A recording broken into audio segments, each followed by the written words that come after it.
जय जय गुरुवर, जय जय सर्वशक्ति। हम अपने वीडियोस में हमेशा आपसे एक बात कहते रहे हैं,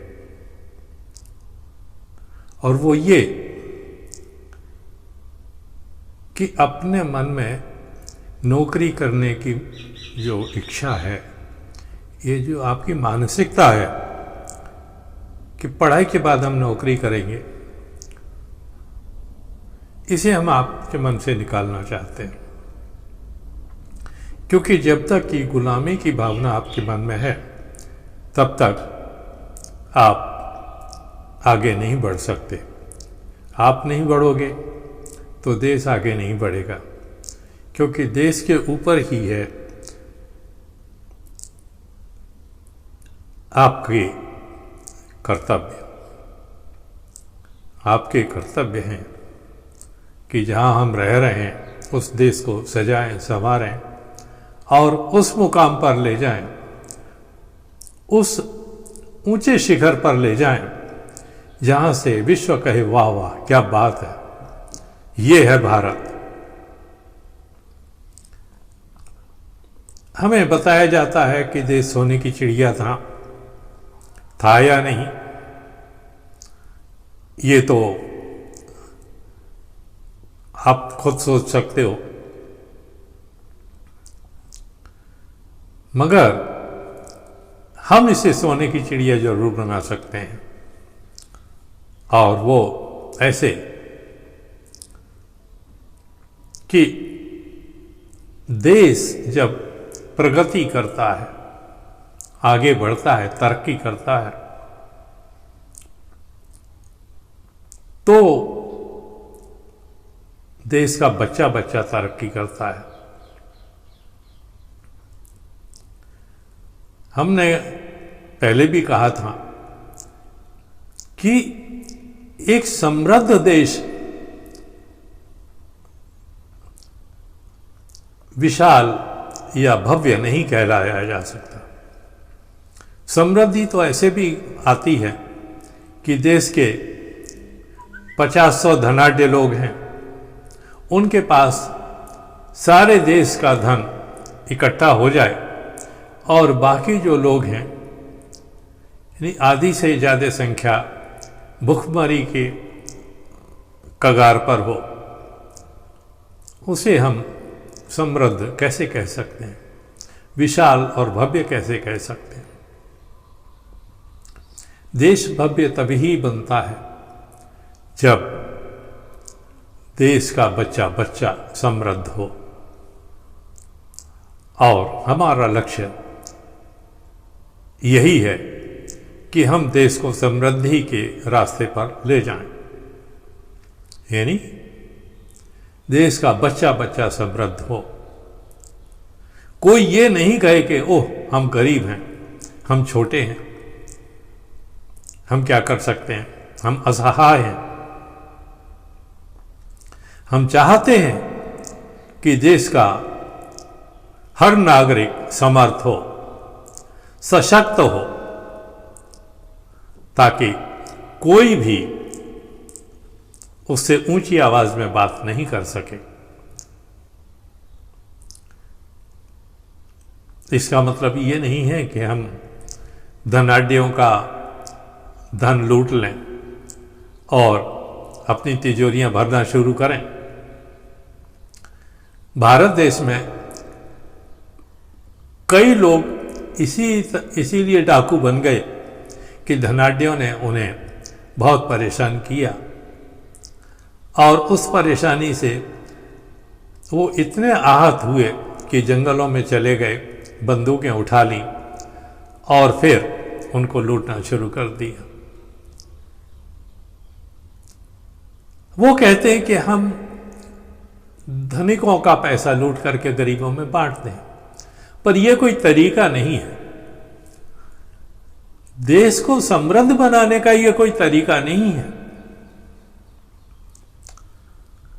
आप लूटिए मत, आप कमाइए, कमाएंगे तो आगे बढ़ेंगे। अब कमाई कैसे की जा सकती है, धन कैसे कमाया जा सकता है, इसके तो कई तरीके हैं, हजारों तरीके हैं, बल्कि हम कहेंगे लाखों तरीके हैं धन के कमाने के। पर हम आपको उन तरीकों के विषय में जरूर बताएंगे जो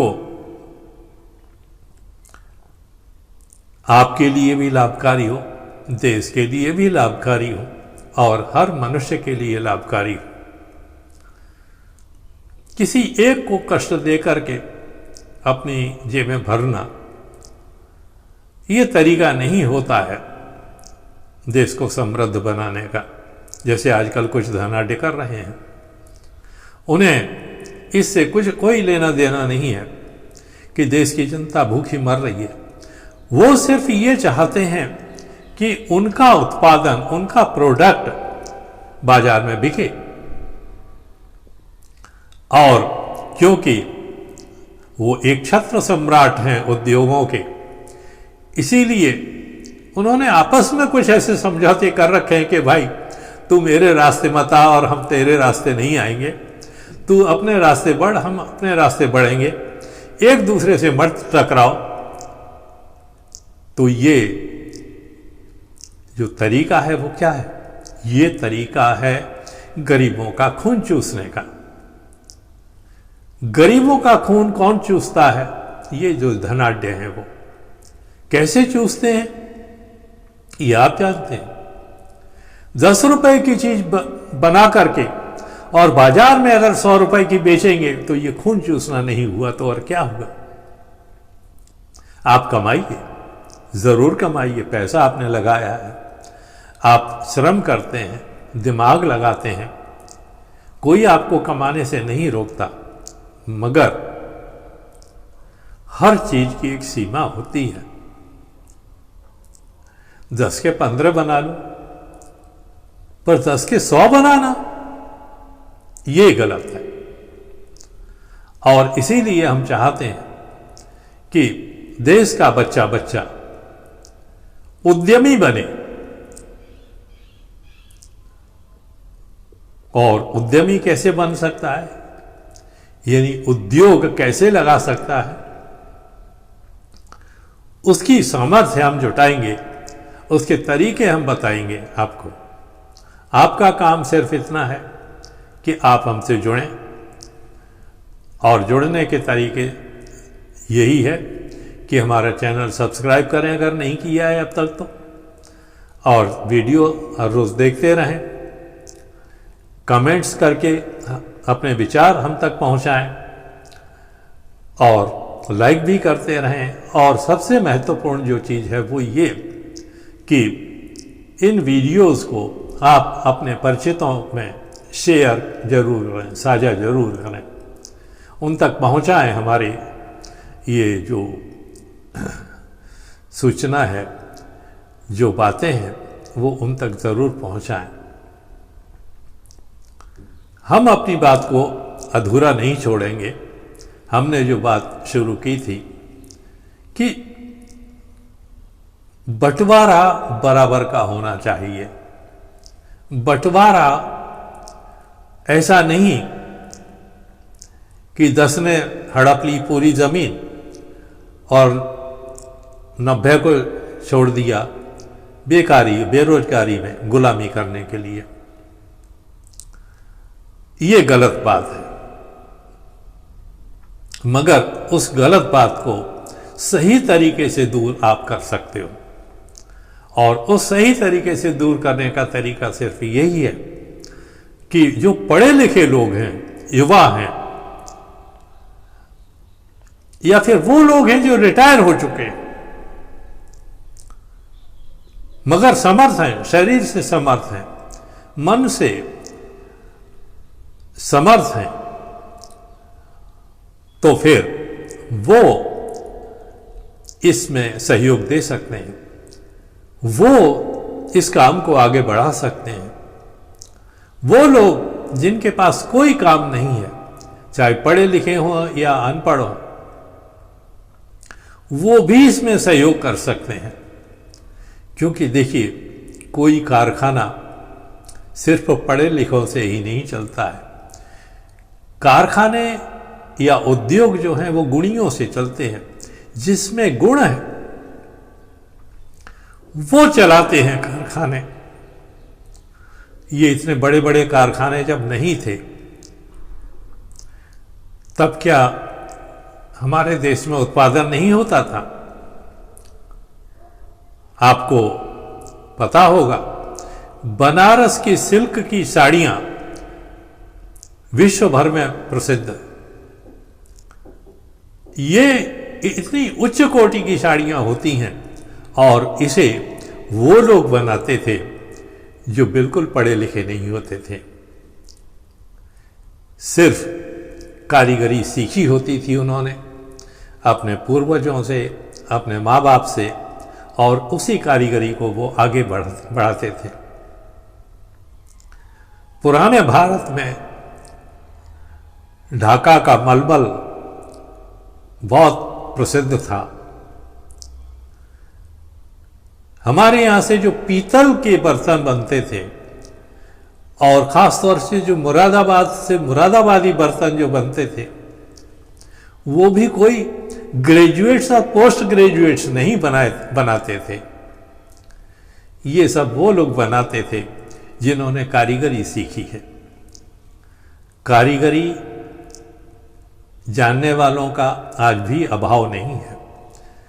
हमारे देश के कोने कोने में कारीगर पड़े हुए हैं, मगर मिल और कारखानों ने उनके हाथ काट दिए हैं। आज उनकी जरूरत नहीं है। हम उनको आगे बढ़ाना चाहते हैं, उनको लाना चाहते हैं आगे कि आओ अपना पुराना काम शुरू करो, पर तरीके बदलो। आप जो तरीके अपनाते थे अपने अपने घरों में एक एक हो करके और भी करते थे, आप अशक्त थे। आपके पास धन की कमी थी। आपके पास में जो इंसानी ताकत है वो कम थी, यानी मैन पावर कम थी। आप थे, आपके बच्चे थे, इसके अलावा और कौन था? हम चाहते हैं कि आप सब जुड़ो, आप हमारे मंच पर आओ, सब जुड़ो और सब मिलकर के वही काम करो जो आपके बाप दादा और पुरखे करते आए थे। और इन उद्योगपतियों को दिखा दो कि आप उनसे बेहतर काम कर सकते हैं। इंसान के हाथ जितना अच्छा काम कर सकते हैं, मशीनें उनकी बराबरी नहीं कर सकती, ये आप जानते हो। और इसका जीता जागता उदाहरण ताजमहल है। उस समय कोई मशीनरी नहीं हुआ करती थी, मगर एक ऐसी इमारत खड़ी कर दी गई उन कारीगरों ने जो अनपढ़ थे। कोई पढ़ा लिखा नहीं था ताजमहल बनाने वालों में,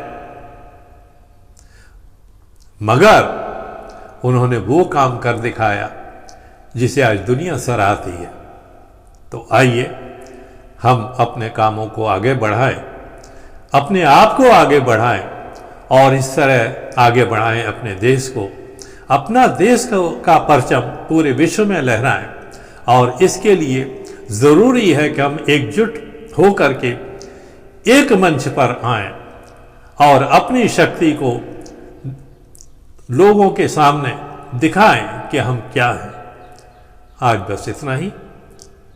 शुक्रिया, धन्यवाद, थैंक यू वेरी मच।